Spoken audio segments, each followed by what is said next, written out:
bonjour Thomas, bonjour Didier. Donc en direct de Préventic à Strasbourg. On va parler un petit peu, et je vous laisserai parler, et j'irai à la fin pour poser la question qui tue.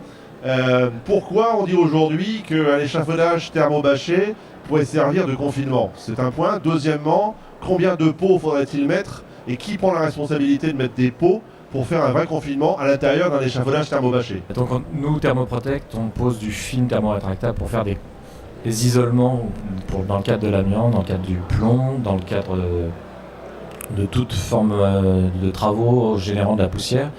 L'objectif étant de ne pas polluer l'environnement extérieur. Aujourd'hui, le thermobâchage, le film thermorétractable est utilisé assez régulièrement pour les chantiers de désamiantage. Alors on parle de confinement uniquement au moment où l'isolement est validé comme étant utilisable dans le cadre d'un désamiantage. Et donc la seule personne qui est habilitée à réaliser cette confirmation d'un confinement, c'est le désamianteur qui est sous section 3 et qui aura validé par des tests de fumée et tests aéros que son confinement est bien un confinement, c'est-à-dire qu'il répond à tous ses besoins en termes d'étanchéité, en termes de flux d'air, etc. Donc nous, en tant que thermobâcheur, on réalise un isolement par film thermo. La première peau, il y a un débat de spécialistes sur le sujet. Souvent, les désamianteurs considèrent que la peau qui est posée à l'extérieur de l'échafaudage est une première peau et que la peau qui est posée en intérieur est une deuxième peau. Luc vous dira sûrement que non. De toute façon, ce point-là est validé par le désamianteur qui considère ou pas que ça répond à son besoin d'exploitation pour le désamiantage. Alors effectivement, c'est une question et un débat. L'échafaudeur va se conformer au CCTP que lui donne le maître d'ouvrage.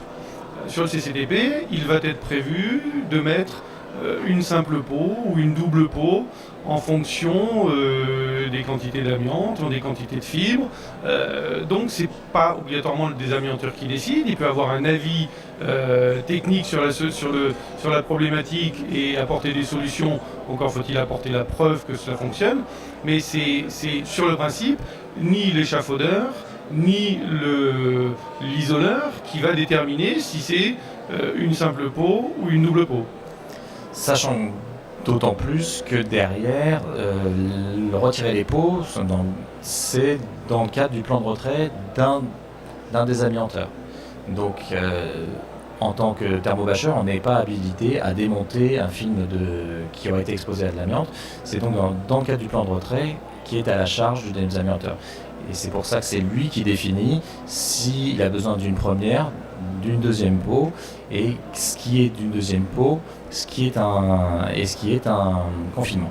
Donc c'est de sa responsabilité. C'est pour ça que nous, en tant que thermobâcheurs, on ne pose pas de confinement, on ne fait que poser des isolements qui sont derrière, des isolements étanches qui en soi ne changeront pas forcément en devenant un confinement. Le fait est que seul le désamianteur qui est sous section 3 peut valider à l'aide d'un test de fumée et de son aérolyte que c'est effectivement un confinement. Alors le rôle de l'échafaudeur va aussi être le suivant, c'est qu'en même temps qu'il doit respecter un cahier des clauses techniques particulières, il doit aussi respecter l'examen d'adéquation qu'il a fait avec son client, simplement parce que l'isolement nécessite de renforcer l'échafaudage d'une certaine manière. La structure échafaudée est doit être normalement complètement étanche dans le cadre de travaux de désamiantage. Donc il y a ses obligations vis-à-vis du CCTP, mais aussi les attentes techniques et les attentes en termes de sécurité de la part du type de couverture qui sera fait. Et ces attentes sont vraiment très particulières dès qu'on fait un isolement qui nécessite une étanchéité totale, puisque consécutivement à cela, il va y avoir des tests de fumée. Donc l'isolement doit répondre à une réglementation bien particulière.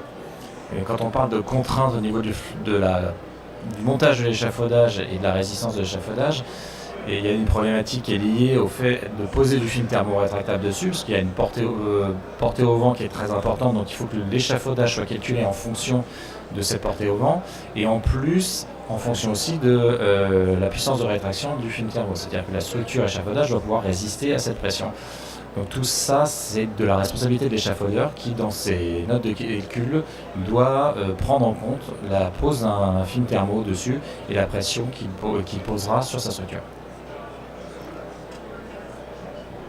L'obligation de l'échafaudeur passe aussi par l'examen de conservation de son échafaudage qu'il doit réaliser. Alors il y a un examen journalier, mais il y a un examen régulier qui, en fonction des conditions climatiques, va faire en sorte que l'échafaudage va pouvoir bouger, donc il sera obligé de le remettre dans un état normatif tel que souhaité par différentes contraintes, et entre autres les contraintes liées au vent, les contraintes liées aux conditions atmosphériques. Et évidemment, nous, en tant que thermobâcheurs, on doit faire un examen d'adéquation par rapport à l'activité qu'on va avoir sur cet échafaudage.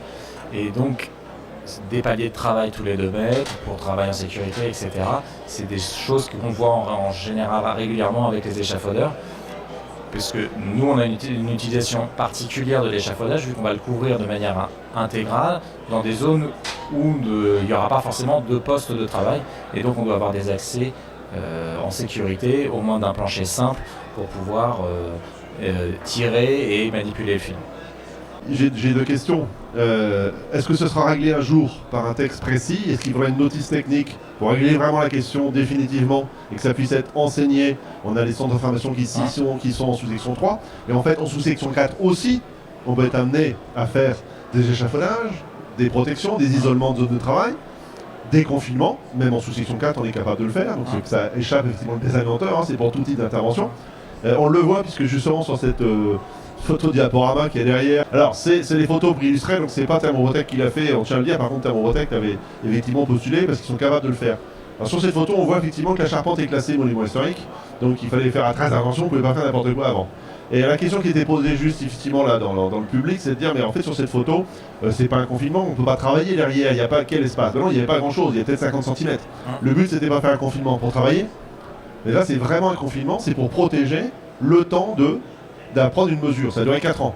Donc le thermobâcheur n'était pas un confineur, et on lui demande un confinement durable un certain temps pour une mesure conservatoire. Donc là c'est accepté comme confinement dans le cadre d'une mesure conservatoire. Et on lui demande, dans 4 ans après, de l'enlever. Et là, même si c'est pas de l'amiante, le thermobâcheur dit non, moi je suis pas habilité à retirer mon thermobâchage, parce que mon thermobâchage il est complètement pollué par les poussières de plomb, et je ne suis pas habilité au niveau code du travail. Je suis sous section 4 amiante, mais il n'y a pas de sous section 4 plomb, il n'y a pas de sous section 3 plomb. Bah donc de toute façon, si j'applique la prévention des risques, je ne peux pas, parce que je ne suis pas un travailleur équipé pour pouvoir mettre en sécurité l'ensemble de l'immeuble. On le voit bien que c'est une question de durabilité, donc tout ça c'est pour introduire ma question. Est-ce que le thermobâcheur, qui est responsable de la pose et de la sécurité de sa bâche sur l'échafaudage, on lui demande de calculer la résistance au vent, l'arrachement, en cas de tempête par exemple? On a les ouragans qui sont bien connus dans les Antilles, on en parlera jeudi matin. Est-ce que si on avait eu un thermobâchage qui avait été, et ça a failli parce qu'effectivement il y en avait un au mois entre janvier et avril, le chantier le Grand Camp en Guadeloupe s'est terminé au mois d'avril cette année, et c'est le plus grand chantier de France en désamiantage. Les entreprises qui ont travaillé, on en fait évidemment une information qui est parue dans les différents sites professionnels. Si effectivement on avait eu Irma ou Maria qui étaient tombés sur ce thermobâchage, je pense qu'il y a eu quelques soucis, l'échafaudage. Est-ce qu'on arrive à travailler sur cette situation-là, et qui est responsable? Il y a 2 choses. Il y a la résistance au vent du film en tant que tel, en propre. Nous, notre film, il est garanti jusqu'à 90 km/h, 100 km/h, qui ont des vents de tempête modérés, on dira.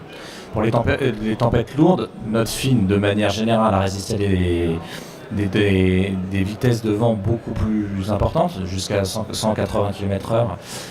Néanmoins, c'est pas une garantie qu'on donne. De plus, pour ce qui est de la poussée sur l'échafaudage, c'est pas de la responsabilité du thermobâcheur de le calculer, c'est de la responsabilité de l'échafaudeur dans ses notes de calcul, dans le cas de la pose de ses ancrages, de son contreventement d'échafaudage, de prendre en compte, non seulement pour la pose du film, qui lui génère déjà de lui-même un effort sur la structure, donc ça c'est le premier point dans lequel l'échafaudeur doit prendre en compte des efforts. Et ensuite, il y a un deuxième point qui est effectivement de dire, en plus de ces contraintes inhérentes à la pose du film, il y a des contraintes qui vont être générées du fait d'avoir un film sur une structure. Il va y avoir une poussée au vent, puisqu'on a rempli les trous de l'échafaudage en gros. Et rappelons qu'effectivement, au bout d'un... là, pas forcément, on est en intérieur, mais sur les échafaudages, au-dessus, on peut peut-être rappeler la hauteur. Au-dessus de quelle hautre on est obligé d'ancrer un échafaudage? Est-ce qu'on a cette notion? Au-dessus de quelle hauteur? Au-dessus de l'échafaudage, on est obligé de l'ancrer au bâtiment? Aujourd'hui, c'est combien? 4, 5 mètres, 6 mètres? Ah non, dès qu'on a dépassé 3 mètres, on est obligé d'ancrer voilà. l'échafaudage et de tenir compte du type de couverture que l'on va utiliser. Parce que si on utilise un filet dans lequel l'air passe à 80%, on va faire un ancrage définitif tous les 24 mètres carrés.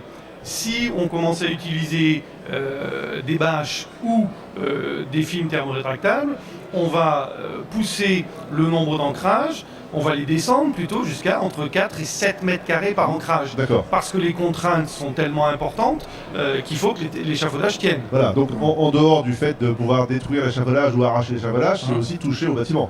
Parce que dans une tornade, ça passe à travers. Sachant qu'il y a des problématiques d'échafaudage autoportant, etc., qui n'ont pas d'ancrage. Tout à fait, voilà. On vient de faire. Dont les problématiques sont différentes et les calculs sont différents. Voilà, donc je dis ça, c'est qu'on aura un sujet effectivement sur qu'est-ce qui s'est passé dans les Antilles et ce qui se passe aujourd'hui pour la reconstruction, en attendant le prochain ouragan. On entend dire plus jamais comme ça, c'est-à-dire plus reconstruire comme on a fait. Ceci dit, on n'a pas pris en considération la situation bien en amont, alors qu'en fait, tout le monde s'attendait à ces ouragans. Donc on aurait pu prendre quelques précautions. Mais Thermoprotect a eu le cas assez récemment sur un ouvrage d'art dans l'ouest de la France, où il était prévu initialement que l'ensemble de l'ouvrage d'art devait être totalement isolé. Et sachant qu'il était possible que des vents violents puissent arriver, l'isolement a été fait de manière différente pour pouvoir laisser passer l'air et pour éviter que les contraintes liées, alors là, c'est les contraintes liées à l'échafaudage en fonction du vent violent, n'allaient pas mettre l'échafaudage par terre. Et l'échafaudage a résisté, et le film thermorétractable a totalement résisté, avec des vents de 170 km/h pendant 2 jours. Et même, c'est plutôt l'échafaudage qui a souffert. D'accord, oui, tout à fait. Ah oui, on peut penser que l'échafaudage peut souffrir. En tout cas, sur les leçons à tirer quand on est dans une situation extrême comme ça, alors ça arrive rarement, on peut penser que comme ça arrivera tous les X, on peut pas non plus tout mettre, les taquer au maximum, mais des solutions innovantes, de solutions qui permettraient en cas d'alerte vraiment non prévue et vraiment arriver comme ça de façon inopinée. On pourrait penser que les dispositifs de réduction de la prise au vent ou le fait de faire une perforation, donc organisée pour prendre la prise au vent, quitte à limiter les dégâts pour pas tout détruire, serait peut-être à prendre en compte. Alors je dis ça, c'est que si on parle de peau, ce que je vais pour simplement terminer, c'est que la peau qui fait l'isolement de la zone de travail, on lui demande quand même une sécurité, le fait de permettre justement d'éviter les grands mouvements d'air entre l'intérieur et l'extérieur. En aucune manière, on va lui demander une résistance par rapport à l'intérieur. Mais quand on sait en plus qu'en thermobâchage sur une zone confinée à l'intérieur, avec un confinement dynamique, on a une accélération de démultiplication qui peut y avoir. Donc le maintenir les extracteurs en place sur une façade qui va être poussée, on va se retrouver avec un arrachement et un calcul qu'on n'a pas forcément simplement pour avoir l'isolement de propreté qu'on n'a pas avec une dépression à l'intérieur. Donc le calcul de la dépression rentre en plus en ligne de compte. Oui, d'autant plus que si le désamiantage n'a pas commencé à être réalisé, on peut toujours considérer qu'on peut affaler totalement l'isolement. Si le désamiantage a commencé et que un ensemble de particules se trouve sur les films, sur l'échafaudage, quelles obligations et pour qui ? On va faire un échafaudage qui est rempli de affaler les films de l'échafaudage, des films qui sont complètement recouverts de poussière d'amiante. Qui prend la responsabilité? Donc voilà, mais il y a des moments de recherche. Quels sont les dispositifs à pouvoir prévoir en cas vraiment de poser La seule anticipation qu'on a vraiment aujourd'hui, c'est de limiter la surface exposée au vent. C'est-à-dire que sur un échafaudage complet, quand on a des zones qui ne vont pas être désamiantées, typiquement on était sur une problématique de haubans, n'ont été amiantées que les cases de l'échafaudage qui concernaient les haubans. Entre les différentes haubans, il y avait des mailles vides pour justement laisser circuler le vent. Mais c'est le seul point qu'on puisse effectivement anticiper. Après, la problématique qui se pose, c'est que si on ne peut pas anticiper la tempête, on ne peut pas anticiper le nettoyage des zones qu'il faudrait éventuellement affaler. Et c'est surtout pas à nous de prendre la décision. Non, bien sûr, mais c'est pour comprendre les limites et que du coup qu'il y ait une bonne concentration. Je pense à ça, c'est que avant d'inventer le sprinkler, on ne savait pas, il fallait jeter des seaux d'eau, il y avait de l'arrosage. Depuis les sprinklers, on sait qu'effectivement, qu'à un moment donné, s'il y a un alerte incendie, on va noyer, quitte à perdre des équipements qui sont en dessous, on va noyer effectivement les équipements par un dispositif qui est là, qui est pérenne. On pourrait penser qu'un système de brumisation renforcé ou c'est plus qu'une brumisation, ce serait carrément un mouillage par sprinkler d'un produit qui serait surfactant, qui permettrait de dire bon, on sauve les dégâts, on arrête le truc et au moins tant pis, on sauve parce que les films, s'ils sont effectivement eux poussiéreux et entachés, peuvent supporter facilement un encrassement dû à un surfactage, quitte à ce que ça soit et tout, c'est perdu, on recommence, mais on pourrait penser ça et après si ça crève et que l'échafaudalement, au moins les films sont fixés, les fibres sont fixées, en dessous c'est pareil, les contenus à l'intérieur, le matériel qui peut être là, c'est fixé, on arrête effectivement les primogènes, on pourrait penser que dans des endroits très particuliers, soumis effectivement les zones de tempête, et on en connaît, la prévention des risques fait qu'on a des zones effectivement à tempête qui sont repérées aujourd'hui, donc ça pourrait effectivement être quelque chose. Aujourd'hui, à ma connaissance, il n'y a pas cette obligation. Si c'était inclus ou si ça pouvait être inclus dans un plan de prévention. Voilà, tout à fait. Voilà. Donc ce serait peut-être. On a toujours un petit peu des idées comme ça, c'est proposé dans le village. On en parle. Tiens, ça n'existe pas. Ça serait peut-être bien effectivement à avoir ça sous le coude. Après derrière, si Thermoprotec veut déposer un brevet ou un avis à la Cevalia, pourquoi pas quoi. Pourquoi pas. Effectivement, après la problématique, elle est souvent une problématique de coût, effectivement, et poser des sprinklers à l'intérieur d'un échafaudage, ça a un coût pas neutre. Et après la question, c'est toujours des problématiques d'échelle et d'imposition aussi des règles par la loi. Donc, Très bien, messieurs, merci pour cette première.